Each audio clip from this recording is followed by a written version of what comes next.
হেমেসি, কলকাতা আসার পর তোমার এক্সপিরিয়েন্সটা কি যদি আমাদের জানাতে। এখানে খুব গরম, সাইডে আসুন। কলকাতায় আসার পর আমার এক্সপিরিয়েন্স খুবই খারাপ। কেন, কি হয়েছে? সব জানো এটা জানো না, কয়েকটা আকুন্ডা বেটা ছেলে দেখো নি আমার চারপাশে কিভাবে লেগেছিল। ওই যে কালো কোট পরা, ফুল হাতা, সাদা জামা পরা ওই লোকটা কিভাবে আমার সাইডে লেগেছিল। আমার যারা গার্ড ছিল, যারা আমাকে গার্ড দিচ্ছিল, তারা ওকে সরিয়ে দিতে চেয়েছে, ও সরতে চায়নি। বিপলের হাতে পর্যন্ত কে আঁচড় মেরেছে, সুয়ারেজের পেটে কে কুনুই মেরেছে। তাহলে আমার এক্সপিরিয়েন্স খারাপ হবে না? কি বলছো?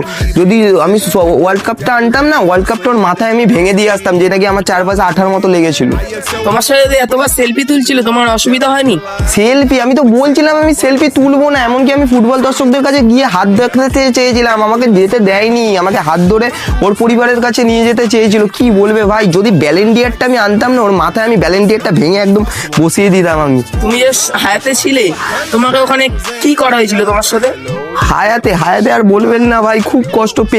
পদুশ্রী একটা কাকে নিয়ে চলে এসেছে, চিনি না জানি না, ফুটবলের এক পর্যন্ত বোঝে না, চোখে একটা কালো চশমা করেছিল আর মুখে সার্জারি করে এসে আমার পাশে দাঁড়িয়েছিল। ফুটবলের এফ বোঝে যে আমার সঙ্গে ছবি তুলেছে। শুনছি ক্রিস্টিয়ানো রোনাল্ডো নাকি কিছুদিনের মধ্যে আসতে চলেছে কলকাতায়।